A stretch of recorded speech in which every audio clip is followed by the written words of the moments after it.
nói chỉnh có ăn rồi nó.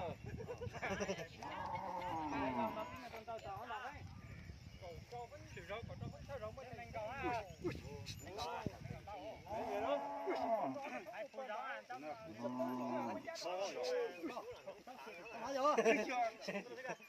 Cái nếu mà chỉ quật xe phun nó kia. Mất chưa?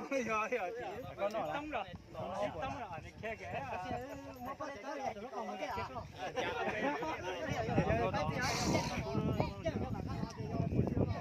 Gì nữa mà chơi thì cho chịu ra.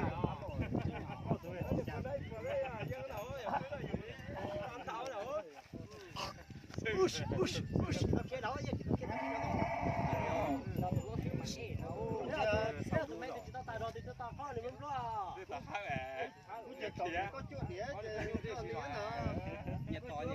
Lo lù đó.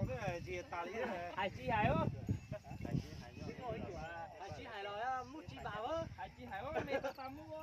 Nên cho kèn rồi, cho bé kiểu phía trong mà nè dùng hải không? Nếu xíu này liền mà bé kiểu phía trong mà đây là ti số đó. Cái đấy để múa trái để ăn ít sao to to.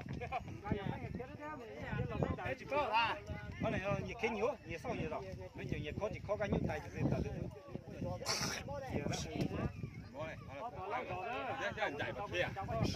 Chạy đấy, chạy nó to lớn chạy đấy. Chạy nó không được chết á. Mà to lớn chạy. Ôi, nhà hành nè ủa, con nhớ có cố. Nè bố, con trai này tổ chức chào nhà hành tiền rồi.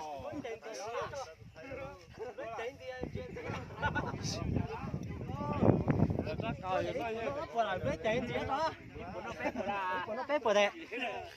Mẹ câu lo mà, bé từ trai mà bay đó.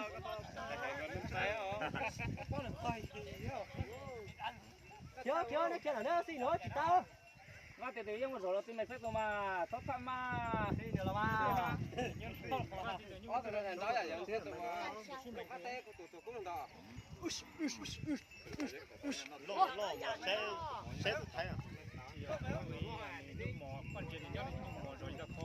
Các tí tôi có lông này. Có nhưng mà thầu xì nia kia là một cái trâu mà cho cái khó là nãy nhô cho thầy nhô cho con chạy vô kiếm là chết gì lo hết là làm là chết cũng có cái xíu vậy đó là đi nó sang rồi ta đã hay rồi nhớ giờ phú ba này nhớ tao đấy chỉ cố chỉ ba này nhưng là phải cố chỉ ba rồi nó mình nhốt lại cái dấu đó chưa đi xưa xong rồi xong này can chạy nên làm bảo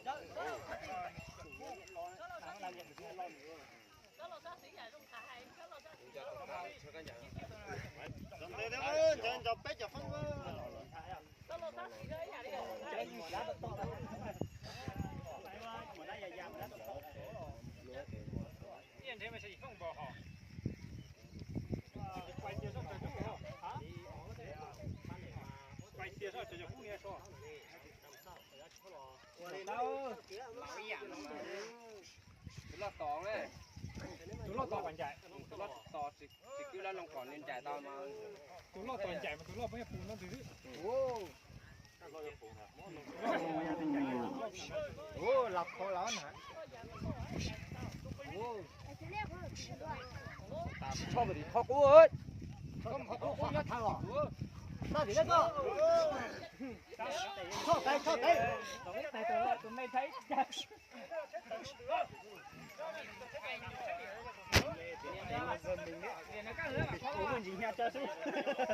mà gì mà ta trấu bó sao ơi nào có mà mình nhờ có cú lông mà mình chào có món à cái tàu cái đó tự nhiên nhìn được chưa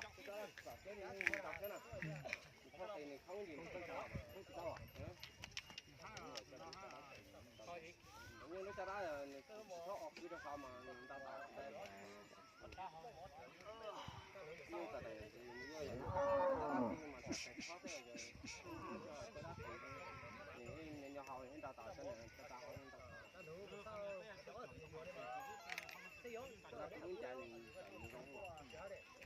mà bác thì nó chào cái lọt kia là hắn lọ nè to người tiền chạy trên cái mùng chắc khá thắt lỗ nè hả bác thì tổng chỉ cư giao chị xe của chúng nó trong cái gì một số đó giờ mà chạy nha ai lên hát uống này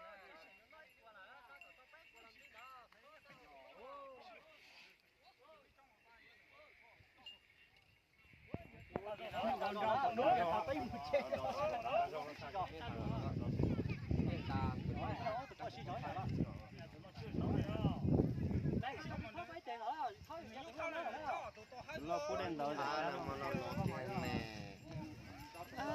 quay lại nữa mà để chắc nó trong mình số hai là thế là tao xin đâu đi đâu á rồi nói à thế nào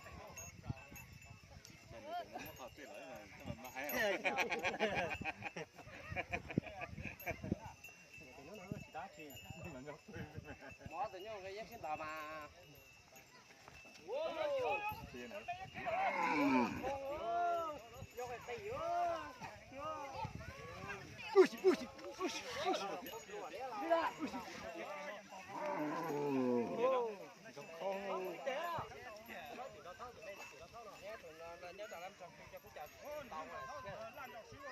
tao bị cầm này hay tao có chả có một phần có chả tí là không biết này các học phần này chị có đâu cái còn chạy tao đá đâu bị đâu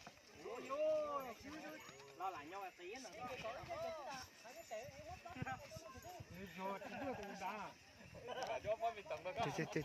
rồi chỉ đưa từ lâu à biết tao là ai không tôi hiểu rồi thật cái tôi hiểu cái tụi nó sẽ thay cho này còn trong cái chuyện là thay cái bỏ nhiều cái tôi tính trọng mình rồi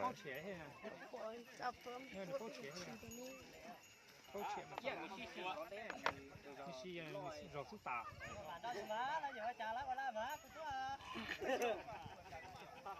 đâu mà cái hệ luôn không nên thấy cả không đến như thay à